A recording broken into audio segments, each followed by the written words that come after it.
તે અમારા ઘરે કોઈ કામથી આવી હતી. એ દિવસે સાંજના સમયે હું તેને છત પર લઈ ગયો. તે દેખાવમાં ખૂબ જ સુંદર હતી. ચારે બાજુ અંધારું થવા લાગ્યું હતું.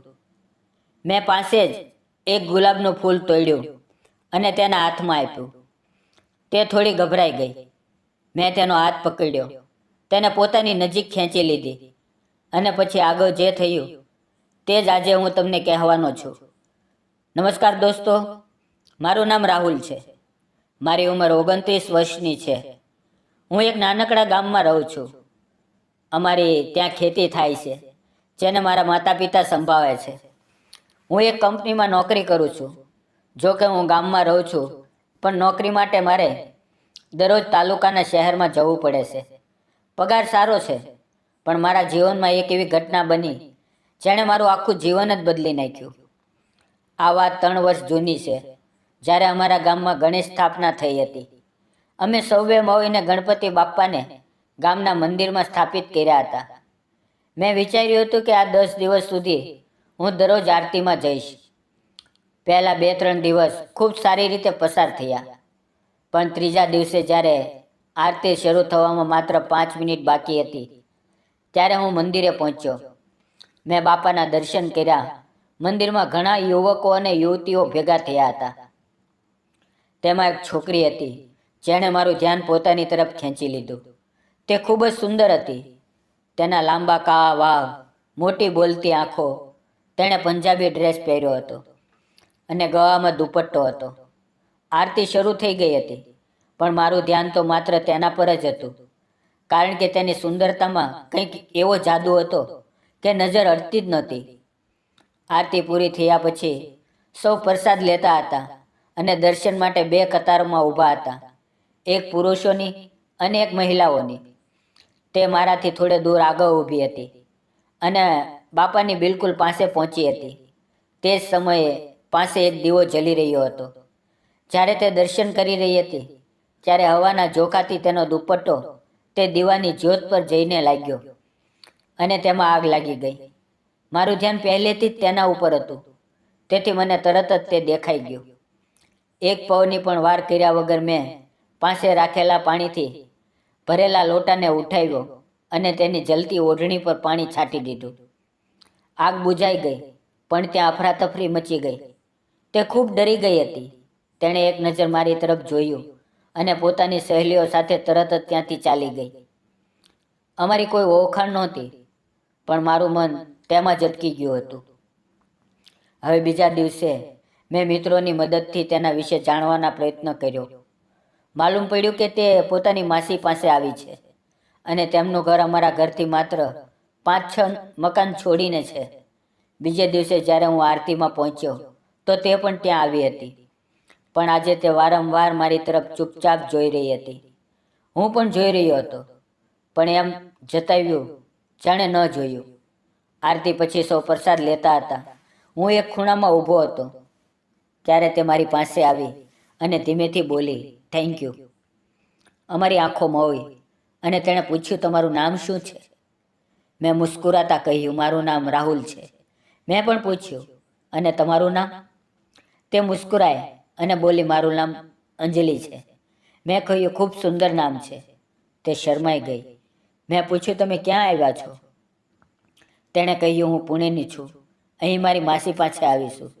મારા મામેરા ભાઈના લગ્ન છે, તે જ માટે આવી છું. અમારી વચ્ચે થોડી વાર હળવી ફૂલવી વાતો થઈ. બીજે દિવસે આરતી પછી મંદિર છોકરીઓ માટે રંગોળીની સ્પર્ધા રાખવામાં આવી હતી. અંજલિએ તેમાં ભાગ લીધો હતો. જ્યારે તે રંગોળી બનાવી રહી હતી, હું તેની પાસે ઊભો રહીને તેને જોઈ રહ્યો હતો. તે પણ મને વારંવાર જોઈ રહી હતી. તેના ગાલ પર થોડી રંગોળી લાગી ગઈ હતી. મેં ઈશારેથી કહ્યું કે તમારા ગાલ પર રંગોળી એટલે કે કલર લાગી ગઈ છે, પણ તેને સમજાયું નહીં. તો મેં તેની પાસે જઈને ધીમેથી તેના ગાલમાંથી રંગોળી પોછી દીધી. તે એકદમ શરમાઈ ગઈ અને મારો હાથ હટાવીને નીચે જોવા લાગી. થોડી વારમાં સૌ છોકરીઓની રંગોળી પૂરી થઈ ગઈ અને તેમાંથી 3ને પસંદ કરવામાં આવી. અંજલિની રંગોળી ખૂબ સુંદર હતી અને તેને બીજું સ્થાન મળ્યું. તે ખૂબ ખુશ થઈ. મેં તેને અભિનંદન આપ્યા અને તેણે ફરી મુસ્કુરાતા થેન્ક યુ કહ્યું. 5મે દિવસે આરતી પછી દાંડિયા સ્પર્ધા રાખવામાં આવી હતી. દરેકને પોતાનો જોડીદાર પસંદ કરવાનો હતો.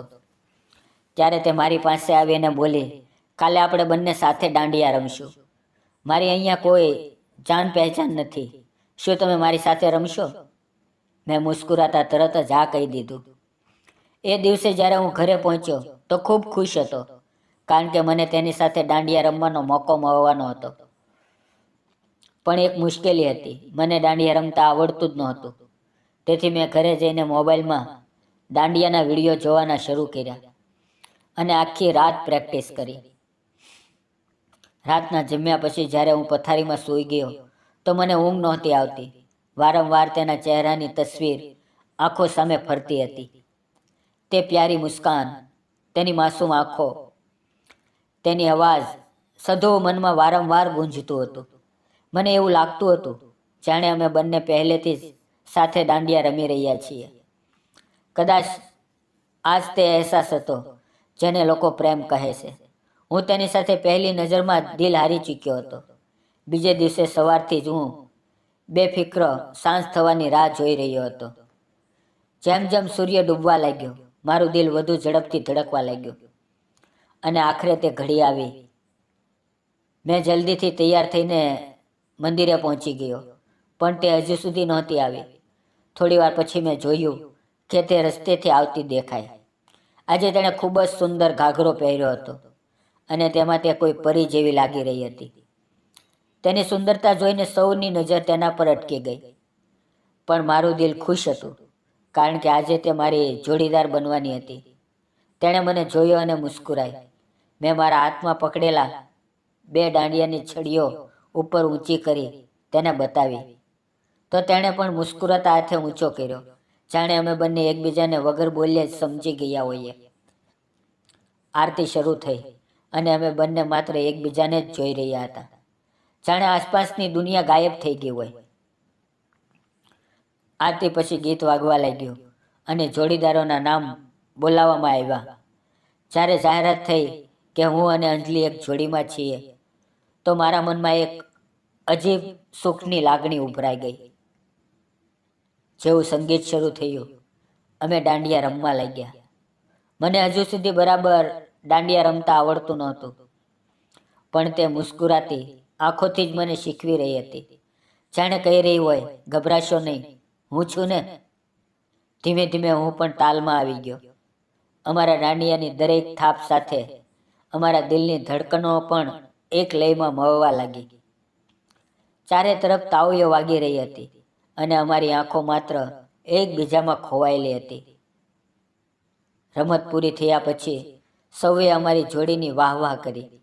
જ્યારે પરિણામ જાહેર કરવામાં આવ્યું તો અમને 3જું સ્થાન મળ્યું.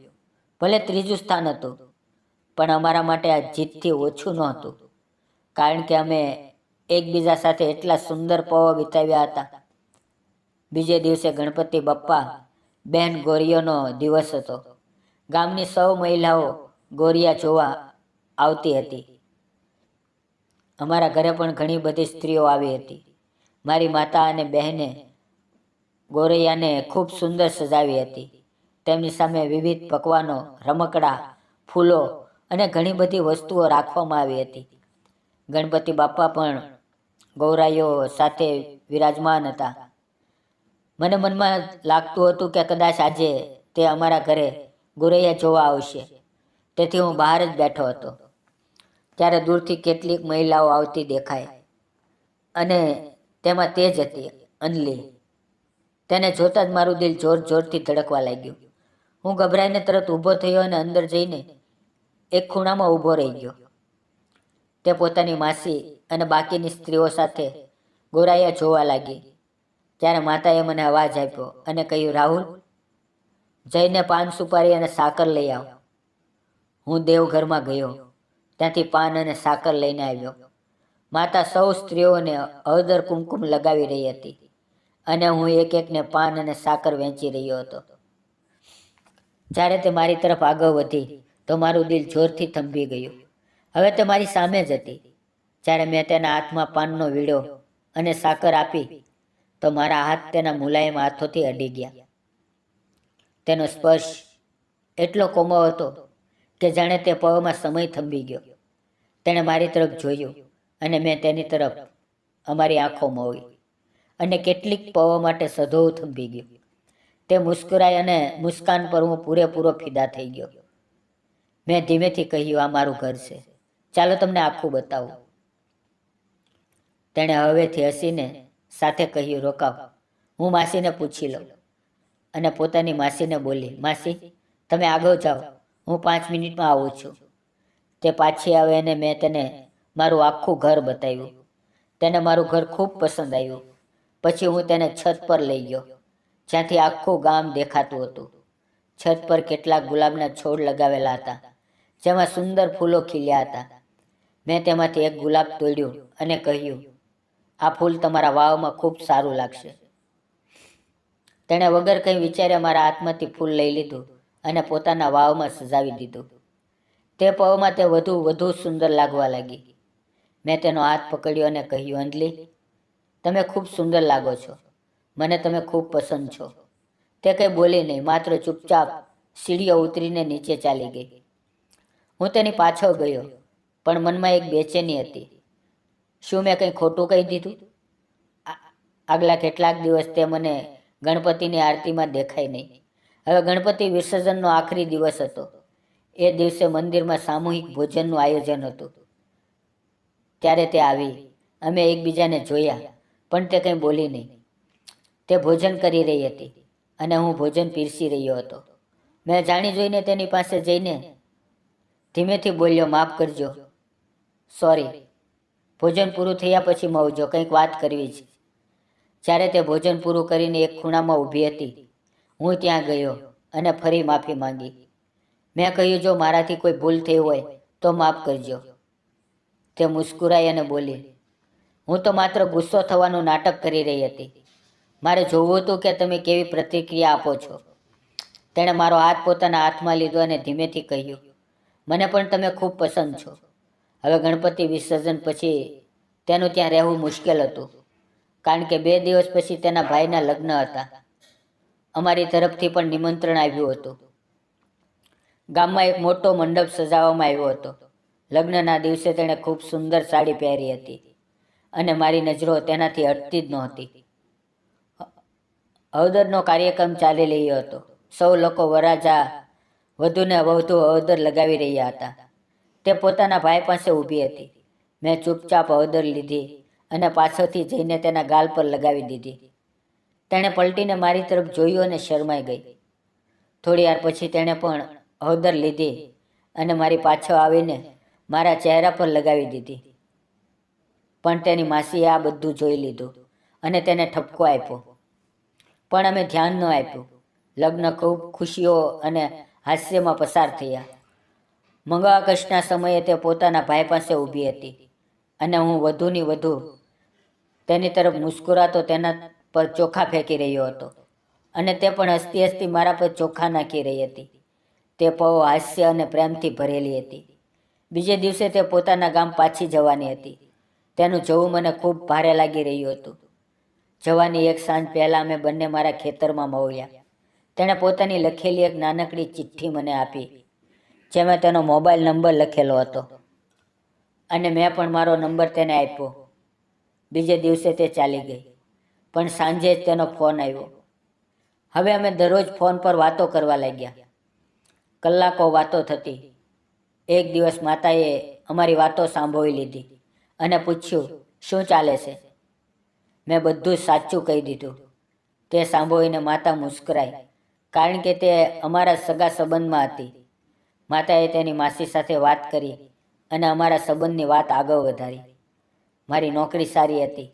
અમારી પાસે ખેતર, ખલિયાણ બધું હતું.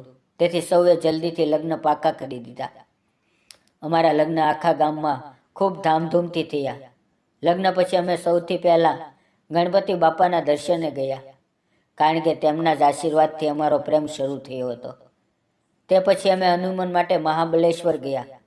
ત્યાં અમે ઢગલાબંધ ખુશીઓ વહેંચી, એકબીજા સાથે સુંદર પળો વિતાવી. હવે અમે બંને ખૂબ ખુશ છીએ અને એકબીજા વગર જીવવાની કલ્પના પણ કરી શકતા નથી.